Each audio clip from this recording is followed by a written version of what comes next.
Hello everyone, मैं M B Singh आप सभी का अपने यूट्यूब चैनल मेरी क्लास में स्वागत करता हूं। सुबह सुबह सभी का नमस्कार।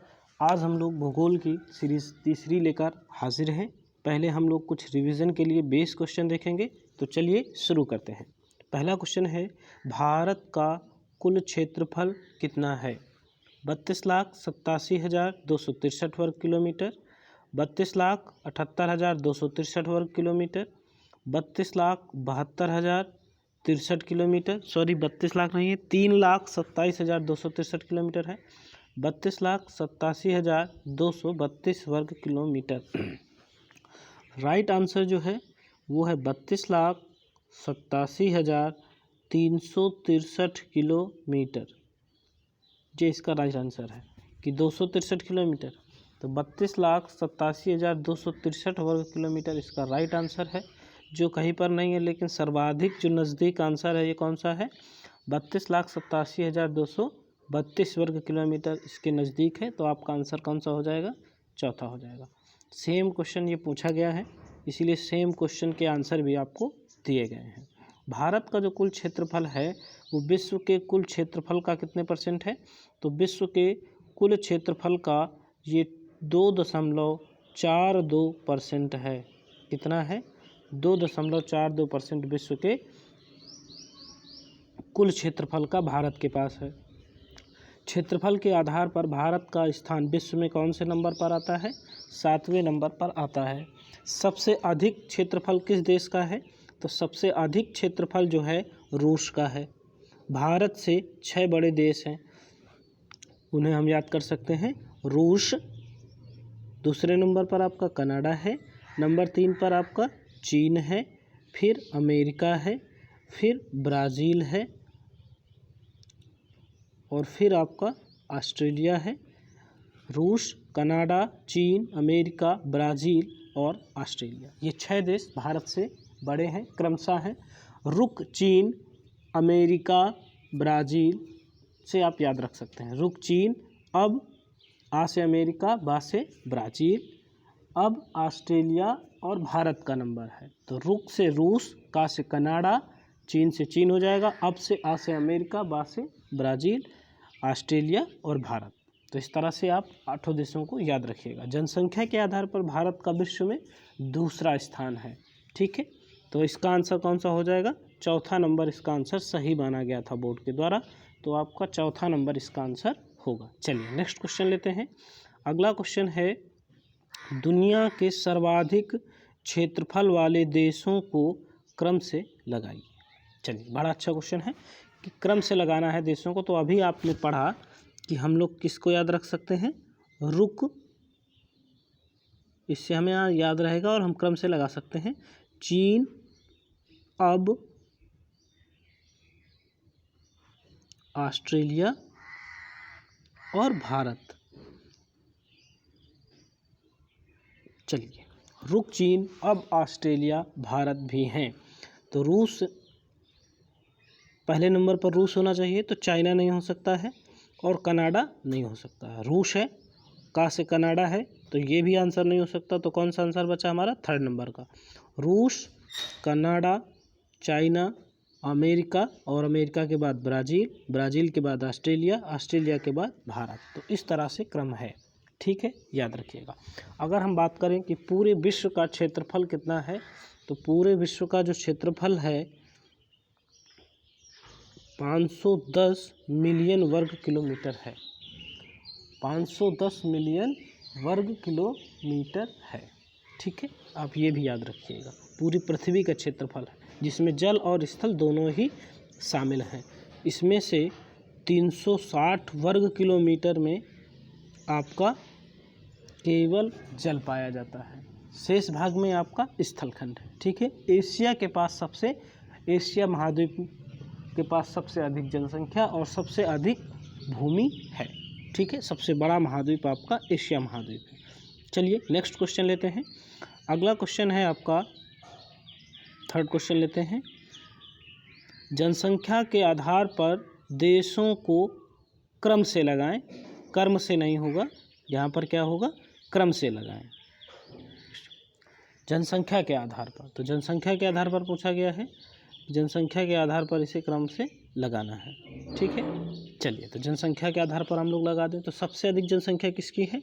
चीन की है, फिर इंडिया की है, फिर ऑस्ट्रेलिया की है, फिर इंडोनेशिया की है, फिर ब्राज़ील की है, फिर पाकिस्तान की है। तो अब आप ये केवल और केवल 6 देशों को याद रखेंगे। नंबर 1 पर है आपका चाइना, नंबर 2 पर है भारत, इंडिया, यू से अमेरिका, आई से इंडोनेशिया, बी से ब्राज़ील और पी से पाकिस्तान। तो ठीक है, अब हम लगाते हैं। नंबर 1 पर क्या है? चाइना है, तो भारत हो नहीं सकता और अमेरिका हो नहीं सकता, 2 ऑप्शन बचे हैं। तो नंबर 1 पर चीन सही है, नंबर 2 पर भारत, ये भी ठीक है, तीसरे नंबर पर अमेरिका होना चाहिए, यहाँ इंडोनेशिया है, तो ये भी आपका ऑप्शन गलत हो गया। तो बचा कौन सा? थर्ड नंबर चीन, फिर दूसरे नंबर भारत, तीसरे नंबर पर अमेरिका, चौथे नंबर पर इंडोनेशिया और 5वें नंबर पर ब्राज़ील है। ब्राज़ील का जो स्थान है वो जनसंख्या और क्षेत्रफल दोनों में ही 5वां स्थान है, ये आप याद रखिएगा। तो कौन सा आंसर आपका सही हो जाएगा? तीसरा आपका आंसर प्रश्न नंबर 3 का सही होगा। ठीक है, चलिए नेक्स्ट क्वेश्चन है आपका, अगला क्वेश्चन लेते हैं। भारत का अक्षांशी एवं देशांतरी विस्तार कितना है? चलिए, भारत का जो अक्षांशी एवं देशांतरी विस्तार लगभग कितने में माना गया है, ये क्वेश्चन पूछा गया है। 25 डिग्री, 30 डिग्री, 32 डिग्री या फिर 35 डिग्री। तो आपने पढ़ा है कि भारत का जो अक्षांशी विस्तार है वो 8 डिग्री 4 मिनट से 37 डिग्री 6 मिनट तक है। ये अक्षांशी विस्तार 8 डिग्री 4 मिनट से 37 डिग्री 6 मिनट तक है।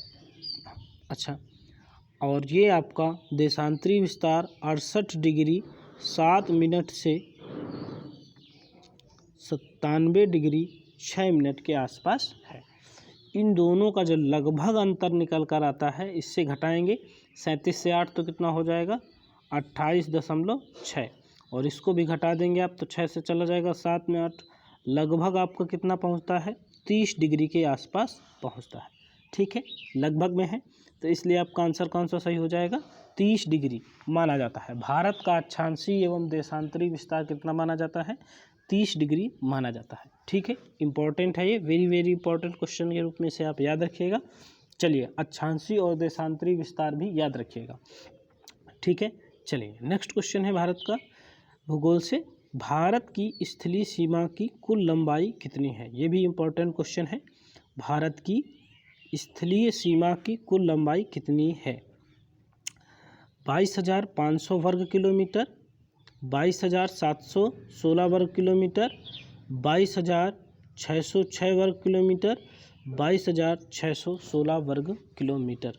भारत की स्थलीय सीमा, स्थलीय और इसमें जलीय भी जुड़ी हुई है, आप इसे याद रखिएगा, स्थलीय प्लस जलीय, तब ये निकल कर आएगी। स्थलीय तथा जलीय सीमा की कुल लंबाई, टोटल लंबाई पूछी गई है, तो ये याद रखिएगा, स्थलीय और जलीय सीमा की कुल लंबाई। अगर हम स्थलीय सीमा की बात करें, केवल स्थल और स्थल की बात करें, ये हिस्सा छोड़ दिया जाए, ये जो नक्शा है जिसमें हम देखते हैं, ये जो वाला क्षेत्र है, इस तरह से, तो ये जो यहाँ से ऊपर वाला हिस्सा है, ये स्थल का हिस्सा है, और ये दोनों हिस्से जो हैं ये आपके जलीय हिस्से हैं। दोनों को जोड़कर पूछा गया है। ठीक है, चलिए अगर हम केवल स्थलीय सीमा की बात करें तो स्थलीय सीमा कितनी है? 15,200 वर्ग किलोमीटर भारत की स्थलीय सीमा है। जलीय सीमा की बात करें तो कितनी है? 6100 किलोमीटर है। ठीक, लेकिन इसमें द्वीपों सहित जब जोड़ दिया जाता है तो इसकी सीमा बढ़ जाती है और ये हो जाती है 7,516 द्वीपों सहित। अब इसको आप जोड़ दीजिए 12 में, जैसे ही आप ये जोड़ेंगे तो 7 5 कितने हो जाएगा? 22,716.6 किलोमीटर। तो कुल सीमा की लंबाई कितनी है? 22,700, जिसमें क्या जुड़ा हुआ है? स्थलीय तथा जलीय। यहाँ पर ये नहीं होना चाहिए भारत की बॉर्डर। तो जलीय और स्थलीय सीमा की कुल लंबाई कितनी है? 22,716। अगर स्थलीय पूछी जाए तो 15,216, जलीय पूछी जाए मुख्य बिंदु की तो 6100, द्वीपों सहित पूछी जाए तो 7,516.6 किलोमीटर है। तो ये सारे पॉइंट आप याद रखिएगा। फिर से एक बार, भारत की स्थलीय सीमा की लंबाई 15,200 किलोमीटर है। जलीय सीमा की लंबाई 6100 है। जलीय सीमा की लंबाई द्वीपों सहित 7,516.6 किलोमीटर है। कुल कितनी है? तो कुल है 22,716.6 वर्ग किलोमीटर। तो आपका आंसर दूसरा सही हो जाएगा। ठीक है, चलिए नेक्स्ट क्वेश्चन है, भारत के सर्वोत्तम दक्षिणतम बिंदु इंदिरा पॉइंट को अन्य किस नाम से जाना जाता है? चलिए, जो भारत का सबसे दक्षिणतम बिंदु है वो आपका अंडमान निकोबार में स्थित है, यहाँ पर। ठीक है, इस तरह से यहाँ द्वीप बसे हुए हैं, तो यहाँ पर आपका इंदिरा पॉइंट पाया जाता है। ठीक है, निकोबार में। ये ऊपर का जो हिस्सा है वो अंडमान है और नीचे का जो हिस्सा है इसको हम निकोबार कहते हैं। सम्मिलित रूप को हम अंडमान निकोबार द्वीप समूह के नाम से जानते हैं। ठीक है, 10 डिग्री चैनल है और इसके बाद नीचे आपका इंडोनेशिया है। ठीक है, तो भारत के सर्वोत्तम दक्षिणतम बिंदु इंदिरा पॉइंट को अन्य किस नाम से जाना जाता है? पिग्मेलियन पॉइंट, पार्सन पॉइंट, लाहिचिंग पॉइंट, द्वीपी पॉइंट। तो ये सारे नाम किसके हैं? इंदिरा पॉइंट के ही हैं। केवल द्वीपी पॉइंट के नाम से इसे नहीं जाना जाता है। तो इसमें होना चाहिए था कि भारत के सर्वोत्तम दक्षिणतम बिंदु इंदिरा पॉइंट को अन्य किस नाम से नहीं जाना जाता है, क्वेश्चन बनेगा। ठीक है, तो आप याद रखिएगा, ये पहला भी सही है, दूसरा भी सही है और तीसरा किस नाम से नहीं जाना जाता है? तो इसे द्वीपी पॉइंट के नाम से नहीं जाना जाता है।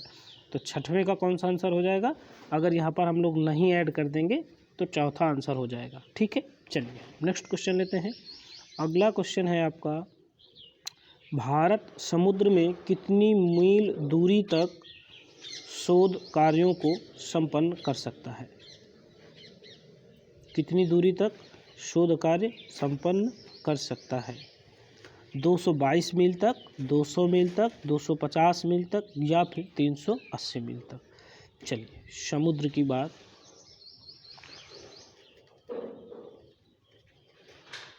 कर रहा है। जैसे ये कटे फटे द्वीप है तो एक ऐसी रेखा मिला दी जाती है चारों तरफ से। इस रेखा को हम लोग आधार रेखा कहते हैं। समुद्र में क्या कहते हैं? आधार रेखा के नाम से जाना जाता है। ठीक है, उस आधार रेखा से 12 मील तक सभी को शुल्क, उसकी प्रादेशिक जलीय सीमा कहा जाता है। उसके आगे 12 मील तक उसे शुल्क वसूलने का अधिकार है, साफ सफाई करने का अधिकार है, यानी 24 मील तक। और इसी आधार रेखा से 200 मील तक उसे वैज्ञानिक शोध करने का भी अधिकार है। वह उसका EEZ एक्सक्लूसिव जोन होता है। इसे UNCLOS संस्था द्वारा निर्धारित किया गया है, United Nation Convention of law of sea. ठीक है, इसे आप याद रखिएगा। इसे पिछली वीडियो में डिटेल से बताया गया है, आप जाकर वहाँ पर देख सकते हैं। तो इसका आंसर क्या हो जाएगा? 200 मील तक वैज्ञानिक शोध कार्य कोई भी अब देश अपनी समुद्र तटीय सीमा से आगे जाकर कर सकता है। तो 200 मील इसका आंसर हो जाएगा। ठीक है, नेक्स्ट क्वेश्चन है आपका, एशिया की भूमि एवं निवासी पुस्तक किसने लिखी थी? ठीक है, अच्छा क्वेश्चन है। एशिया की भूमि, लैंड्स ऑफ एशिया एंड निवासी, यहाँ के निवासियों को जो भी कहते हो, पुस्तक किसने लिखी थी? George B Cressey, Hecataeus, Thales, Eratosthenes. अच्छे ऑप्शन दिए गए हैं। चलिए, तो जॉर्ज बी क्रेसी ने ये पुस्तक लिखी थी। ठीक है, हिकेटियस ने जेस पेरिडोनियस पुस्तक लिखी थी।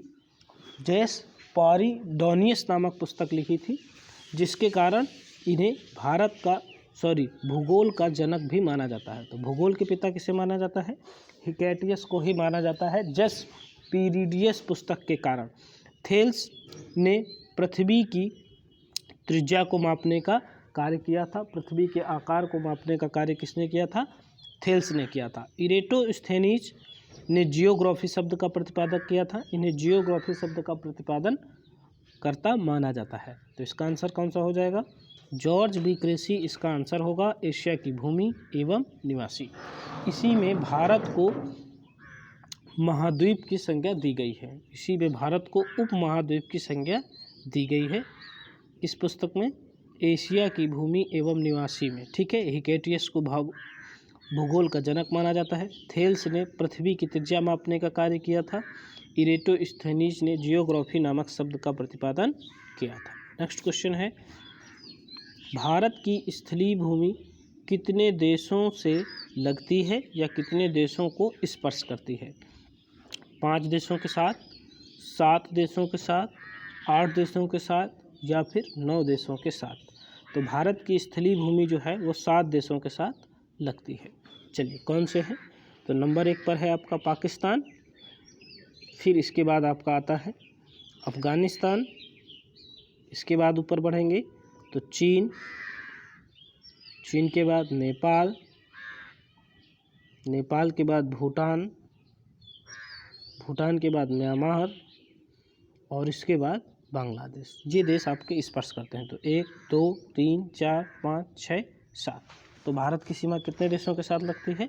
तो भारत की सीमा 7 देशों के साथ अंतर्राष्ट्रीय सीमा बनाती है। ठीक है, स्थलीय भूमि की। तो इसका आंसर हो जाएगा तीसरा नंबर। नेक्स्ट क्वेश्चन है, लाइक और सब्सक्राइब करिए अगर वीडियो आपको अच्छा लगे तो। किस राज्य से होकर कर्क रेखा नहीं गुजरती है? क्वेश्चन पूछा गया है, किस राज्य से होकर कर्क रेखा नहीं गुजरती है?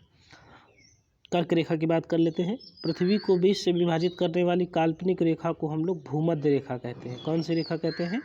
भूमध्य रेखा कहते हैं। ठीक है, इसी को विषुवत रेखा भी कहते हैं, इसी को 0 डिग्री रेखा भी कहते हैं। इसके उत्तर में 23.5 डिग्री में जो रेखा खींची गई है उसी रेखा को कर्क रेखा के नाम से जाना जाता है। ठीक है, पृथ्वी में बीच से जो खींची गई रेखा है, काल्पनिक रेखा है, उसे विषुवत रेखा या भूमध्य रेखा या 0 डिग्री रेखा कहते हैं। उसके उत्तर में 23.5 डिग्री में स्थित रेखा को ही कर्क रेखा के नाम से जाना जाता है। ठीक है, चलिए, यह कर्क रेखा भारत के 8 राज्यों से होकर गुजरती है।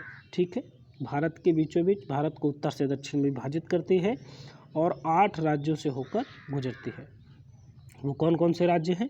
नंबर 1 पर है गुजरात, नंबर 2 पर है राजस्थान, नंबर 3 पर है मध्य प्रदेश, नंबर 4 पर है छत्तीसगढ़, नंबर 5 पर आएगा आपका झारखंड, नंबर 7 पर आएगा पश्चिम बंगाल, 6 पे नंबर 7 पे आपका आएगा त्रिपुरा और नंबर 8 पर आएगा मिजोरम। तो ये आपके 8 राज्य हैं जहाँ से कर्क रेखा होकर गुजरती है। क्रम से है गुजरात, राजस्थान, मध्य प्रदेश, छत्तीसगढ़, झारखंड, पश्चिम बंगाल, त्रिपुरा और मिजोरम। ठीक है, चलिए, सबसे ज़्यादा ये रेखा मध्य प्रदेश से होकर गुजरती है और सबसे कम ये रेखा राजस्थान से होकर जाती है। मिजोरम से गुजरती है, त्रिपुरा से गुजरती है, छत्तीसगढ़ से जाती है। इसमें पूछा गया है कहाँ से नहीं जाती है, तो कहाँ से नहीं जाती है ये रेखा? मेघालय को स्पर्श नहीं करती है। तो इसका आंसर क्या हो जाएगा? 3rd नंबर आपका सही आंसर होगा। ठीक है, नेक्स्ट क्वेश्चन है आपका, सिक्किम को कौन सा देश स्पर्श नहीं करता है? ठीक है, तो भारत के 2 ऐसे राज्य हैं जिन्हें 3 ओर से किसी विदेशी सीमा ने घेर रखा है।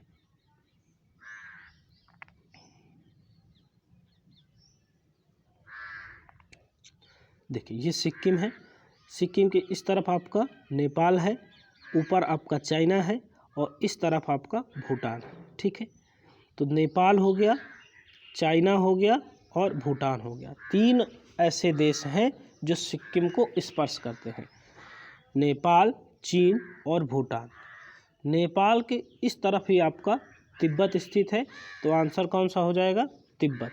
ठीक है, इसके अलावा ये आपका जो पॉइंट दिख रहा है ये आपका त्रिपुरा है। त्रिपुरा को तीनों ओर से बांग्लादेश ने घेर रखा है। किसने घेर रखा है? तो भारत के 2 ऐसे राज्य हैं जो 3 ओर से विदेशी भूमि से घिरे हुए हैं। नंबर 1 पर आपका सिक्किम और नंबर 2 पर हम कह सकते हैं आपका त्रिपुरा है। याद रखिएगा। चलिए, नेक्स्ट क्वेश्चन है आपका, अगला क्वेश्चन है, भारत के किस पड़ोसी देश की प्रतिरक्षा एवं विकास का उत्तरदायित्व भी भारत पर ही है? ठीक है, भारत के किस पड़ोसी देश की प्रतिरक्षा एवं विकास का उत्तरदायित्व भी भारत पर ही है? नेपाल, भूटान, बांग्लादेश। तो आपको पिछले वीडियो में बताया गया था कि भूटान के साथ भारत की एक विशेष संधि है, उसकी प्रतिरक्षा एवं विकास का उत्तरदायित्व भी किस पर है, भारत पर ही है। ठीक है, तो इसका आंसर कौन सा हो जाएगा, 2 नंबर इसका आंसर होगा भूटान। ठीक है, नेक्स्ट क्वेश्चन है आपका, पश्चिम बंगाल को कौन सा देश स्पर्श नहीं करता है। ठीक है, पश्चिम बंगाल को कौन सा देश स्पर्श नहीं करता है। चलिए नक्शे में आप देखेंगे तो आपको समझ में आएगा।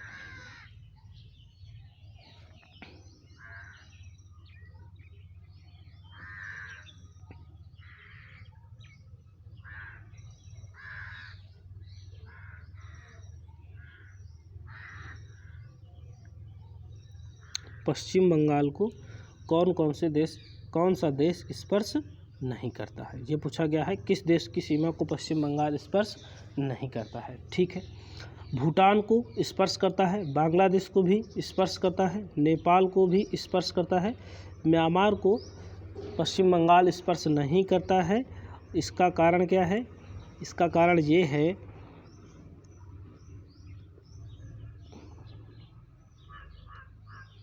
ये आपका बांग्लादेश का हिस्सा है बीच में जो है, और पश्चिम बंगाल यहाँ पर स्थित है आपका, यहाँ से यहाँ तक, और इधर आपका म्यांमार है। तो क्या म्यांमार स्पर्श करेगा, नहीं करेगा, इसलिए आंसर कौन सा हो जाएगा, इसका चौथा आपका आंसर हो जाएगा। नेक्स्ट क्वेश्चन है आपका, कौन सा राज्य अरब सागर में स्थित नहीं है, मतलब पश्चिम की ओर कौन सा राज्य स्थित नहीं है। इस ओर पूछा गया है कौन सा राज्य स्थित नहीं है, तो ये तो गुजरात का हिस्सा है, इसके जस्ट नीचे महाराष्ट्र है, महाराष्ट्र से जुड़ा हुआ गोवा है, गोवा के नीचे कर्नाटक है, और कर्नाटक के नीचे केरल है। इस तरफ स्थित राज्य कौन से हो गए, गुजरात स्थित है, महाराष्ट्र स्थित है, केरल भी स्थित है, राजस्थान गुजरात के ऊपर इसी तरफ स्थित है, परंतु महासागर यहाँ पर नहीं पाया जाता है। तो इसका आंसर कौन सा हो जाएगा, राजस्थान आपका आंसर हो जाएगा। ये एक मरुस्थलीय राज्य है और क्षेत्रफल के आधार पर भारत का सबसे बड़ा राज्य है। चलिए, तो इसका आंसर हो गया दूसरा। नेक्स्ट क्वेश्चन है आपका, पूर्वी घाट पर्वतमाला का विस्तार किन राज्यों में है। इंपॉर्टेंट क्वेश्चन है, वेरी वेरी इंपॉर्टेंट। पूर्वी घाट पर्वतमाला का विस्तार किन किन राज्यों में है, तो ये आपकी पूर्वी घाट पर्वतमाला है, यहाँ पर पूछा गया है कि किन किन राज्यों में स्थित है। नंबर 1 पर होगा आपका तमिलनाडु, फिर आंध्र प्रदेश, फिर उड़ीसा, और इसके ऊपर पश्चिम बंगाल से कुछ थोड़ा बहुत हिस्सा मिलता जुलता है। तो ये है आपके, याद रखिएगा, तमिलनाडु, आंध्र प्रदेश, उड़ीसा और पश्चिम बंगाल। चलिए, सभी में तमिलनाडु है तो आंसर ठीक हो गए सारे। केरल आपका पश्चिमी घाट पर्वतमाला में आता है, तो दूसरा आंसर आपका गलत हो गया। तमिलनाडु, आंध्र प्रदेश सभी में ठीक है। पश्चिम बंगाल, त्रिपुरा पूर्वोत्तर राज्य का है, तो पहला आंसर भी आपका गलत हो जाएगा। तमिलनाडु, आंध्र प्रदेश, उड़ीसा, पश्चिम बंगाल ठीक है। कर्नाटक भी आपका